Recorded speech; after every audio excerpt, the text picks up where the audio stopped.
नमस्कार, सुजस बुलेटिन में आपका स्वागत है। मैं हूं आपके साथ अश्विनी सरोही। एक नजर हेडलाइंस पर। मुख्यमंत्री ने बालोतरा जिला शिक्षा सशक्तिकरण कार्यक्रम में की शिरकत। कहा, राज्य सरकार ने प्रदेश में शिक्षा के क्षेत्र में लिए अहम निर्णय। मुख्यमंत्री ने जोधपुर के शेरगढ़ में पंडित दीनदयाल उपाध्याय अंत्योदय संबल पखवाड़े के तहत आयोजित शिविर का किया अवलोकन। कहा, पखवाड़े से अंतिम व्यक्ति तक पहुंच रहा योजनाओं का लाभ। एनएफएसए में स्वेच्छा से नाम हटवाने के लिए चलाया जा रहा गिव अप अभियान में जयपुर जिला अव्वल अपात्रों पर जिला प्रशासन बरत रहा सख्ती। 1536 को नोटिस जारी। मुख्यमंत्री श्री भजनलाल शर्मा ने आज बालोतरा के ग्राम पादरू में मोतीलाल ओसवाल फाउंडेशन द्वारा आयोजित बालोतरा जिला शिक्षा सशक्तिकरण कार्यक्रम का विधिवत शुभारंभ किया। इस दौरान मुख्यमंत्री ने आयोजित समारोह को संबोधित किया। वे उपस्थित जनों को राज्य सरकार द्वारा शिक्षा के क्षेत्र में किए जा रहे नवाचारों, नीतिगत प्रयासों और लोक कल्याणकारी योजनाओं की जानकारी दी। कार्यक्रम में सिक्किम के राज्यपाल श्री ओम प्रकाश माथुर भी उपस्थित रहे। मुख्यमंत्री ने कहा कि शिक्षा सबसे शक्तिशाली हथियार है, जिससे पूरी दुनिया को बदला जा सकता है। उन्होंने कहा कि शिक्षा के जरिए समाज से बुराइयों को समाप्त किया जा सकता है। मेरा मानना है कि शिक्षा सबसे शक्तिशाली हथियार है, जिससे पूरी दुनिया को बदला जा सकता है और ये सामाजिक बुराई का अंत भी करता है। मुझे बड़ी प्रसन्नता है, क्योंकि सबसे ज्यादा आवश्यकता अगर किसी व्यक्ति को होती है तो वो शिक्षा की होती है। हर काम के लिए शिक्षा एक माध्यम बनता है और इस काम को मोतीलाल ओसवाल फाउंडेशन द्वारा बालोतरा शिक्षा जिला शिक्षा संवर्धन परिवर्तन का कार्यक्रम के रूप में शिक्षा और कौशल के लिए महत्वपूर्ण काम किया जा रहा है।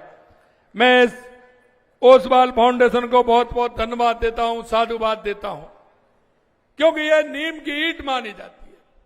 जब व्यक्ति को, हमारी बेटी को, बेटे को शिक्षा मिलती है, उस शिक्षा के आधार पर उसका जीवन तय होता है और इसी शिक्षा के आधार पर उसके जीवन की इमारत खड़ी होती है।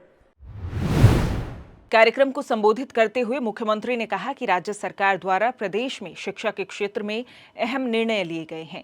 राज्य सरकार बालक बालिकाओं की शिक्षा के लिए विभिन्न स्तरों पर कार्य कर रही है। राज्य के 4000 से अधिक विद्यालयों में 8000 से अधिक स्मार्ट क्लासरूम स्थापित किए गए हैं। उन्होंने कहा कि विद्यालय समय के उपरांत सप्ताह में 5 दिन सोमवार से शुक्रवार तक निर्धारित समय पर विषय विशेषज्ञ शिक्षकों की ऑनलाइन लाइव कक्षा, विद्यार्थियों को ई पाठशाला व्हाट्सएप चैनल और विद्यार्थियों के स्माइल व्हाट्सएप समूह पर उपलब्ध करवाई जा रही है।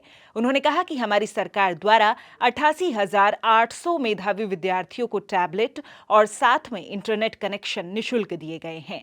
साथ ही एनईपी 2020 के तहत 9 सितंबर से 2 अक्टूबर 2024 तक कक्षा 1 से 8 के छात्र छात्राओं के लिए Prakhar Rajasthan read to lead campaign चलाया था, जिसमें 42 लाख बच्चे लाभान्वित हुए। हमारी सरकार बालक और बालिकाओं की शिक्षा के लिए विभिन्न स्तरों पर कार्य कर रही है।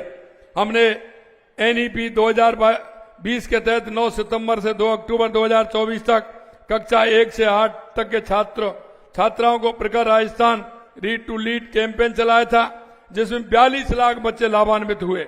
इसके साथ ही पुस्तकालयों को 43 लाख पुस्तकें पहुंचाई गई। राज्य के 4000 से अधिक विद्यालयों में 8000 अधिक स्मार्ट क्लासरूम स्थापित किए गए। 88,008 से मेधावी विद्यार्थियों को टैबलेट एवं साथ में इंटरनेट कनेक्शन निःशुल्क दिए गए।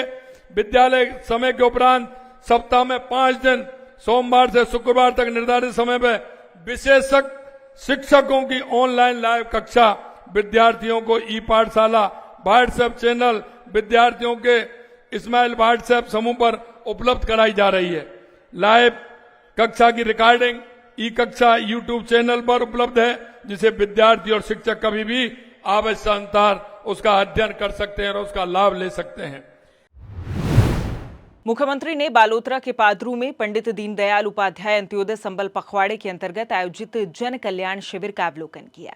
इस दौरान उन्होंने विभिन्न विभागों की स्टॉल्स पर जन कल्याणकारी योजनाओं के लाभार्थियों से संवाद भी किया। साथ ही उन्हें विभिन्न योजनाओं के प्रमाण पत्र और चेक वितरित किए। मुख्यमंत्री ने जनसभा को संबोधित करते हुए कहा कि पखवाड़े के माध्यम से ग्राम स्तर पर ही किसानों को वर्षों से लंबित राजस्व के विभिन्न प्रकरणों में तुरंत राहत मिल रही है। गरीब एवं वंचित वर्ग के लिए लगातार हम काम कर रहे हैं। और आपने देखा आज हमारा ये 24 जून से 9 जुलाई तक पंडित दीनदयाल उपाध्याय अंत्योदय संबल पखवाड़ा चल रहा है। मुझे खुशी हुई जब मैं आज आपके यहाँ जो संबल पखवाड़ा है, जब मैं इसका देख रहा था, कितने लोगों को उसका फायदा मिल रहा है। मैं आपसे कहना चाहता हूं, ये जो हमने कायद रखा है, पखवाड़ा रखा है, ये इसलिए रखा है कि बारिश से पहले हमारे सारे काम ऐसे हो जाएं जिससे हमारे किसान को, हमारे गरीब को, हमारे माँ को, हमारी बहन को किसी तरह से परेशानी नहीं हो। और इसीलिए आप देख रहे हैं, बरसों से अटके हुए मामले थे, उनको सहमति के आधार पर उन केसों को निपटाया जा रहा है, नामांतरण किया जा रहा है, रास्तों के विवादों को निपटाया जा रहा है।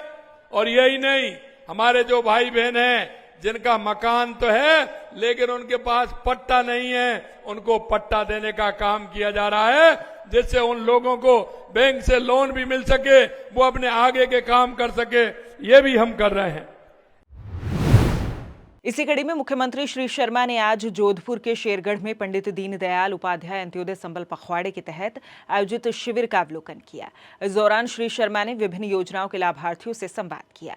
मुख्यमंत्री ने कार्यक्रम को संबोधित करते हुए कहा कि समाज के अंतिम छोर पर खड़े व्यक्ति तक इन योजनाओं को पहुंचाने के संकल्प के साथ हमारी सरकार पंडित दीनदयाल उपाध्याय अंत्योदय संबल पखवाड़े के अंतर्गत प्रदेश भर में शिविरों का आयोजन कर रही है। मुख्यमंत्री ने शेरगढ़ के सोइंत्रा गांव में एक पेड़ मां के नाम व मुख्यमंत्री वृक्षारोपण महाअभियान के अंतर्गत मुख्यमंत्री वृक्ष कुंज का लोकार्पण कर हरित राजस्थान विकसित राजस्थान के संकल्प की प्राप्ति के लिए आमजन के साथ सघन वृक्षारोपण किया।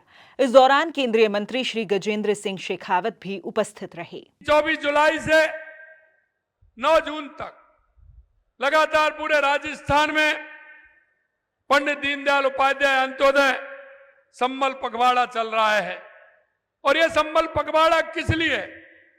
यह संबल पखवाड़ा देश के यशस्वी प्रधानमंत्री नरेंद्र मोदी जी के नेतृत्व में, जो वो कहते हैं कि युवा, महिला, किसान, मजदूर, अगर देश में ये 4 जातियां हैं, इनका अगर उत्थान होगा तो मेरे गांव का उत्थान होगा, मेरी विधानसभा का उत्थान होगा, जिले का होगा, प्रदेश का होगा और देश का होगा।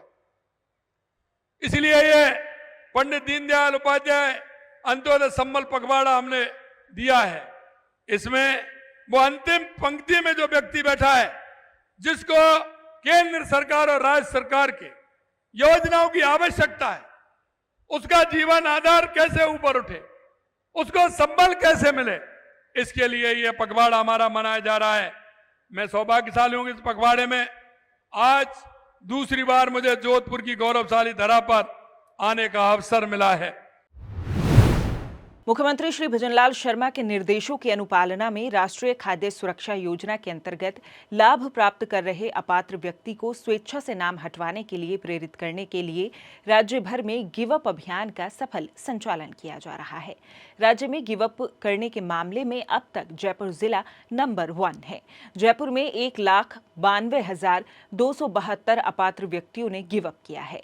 जिला कलेक्टर डॉक्टर जितेंद्र कुमार सोनी इस अभियान के क्रियान्वयन और प्रगति की लगातार मॉनिटरिंग कर रहे हैं। जिला मुख्यालय से ग्राम पंचायत स्तर तक अभियान का संचालन किया जा रहा है। रात्रि चौपाल, जन सुनवाई, ग्राम सभा सहित समस्त सार्वजनिक कार्यक्रमों में जनप्रतिनिधियों, अधिकारियों, कर्मचारियों सहित समाज के मोजीज लोगों द्वारा सर्वसाधारण को गिव अप के लिए प्रेरित किया जा रहा है। यही कारण है कि गिव अप अभियान को जयपुर जिले में आमजन का भी भरपूर समर्थन मिल रहा है। जिला कलेक्टर के निर्देशानुसार जयपुर में 1,536 अपात्र व्यक्तियों को स्वेच्छा से खाद्य सुरक्षा सूची से अपना नाम हटवाने के लिए नोटिस जारी किया गया है। विभाग ने गिव अप अभियान को आगामी 31 अगस्त तक संचालित करने का फैसला किया है। 31 अगस्त तक स्वेच्छा से अपना नाम खाद्य सुरक्षा सूची से हटवाने वाले व्यक्तियों के विरुद्ध कार्रवाई नहीं की जाएगी। उसके बाद 27 रुपये प्रति किलोग्राम के हिसाब से मई ब्याज वसूली होगी। ऐसे कार्मिकों की सूचियां तैयार की जा रही हैं और ऐसे कार्मिकों के संबंधित विभागों को वसूली की राशि कार्मिक के मासिक वेतन से कटौती करने हेतु लिखा जाएगा। सुजस बुलेटिन में फिलहाल के लिए इतना ही। फिर होगी आपसे मुलाकात, तब तक के लिए नमस्कार।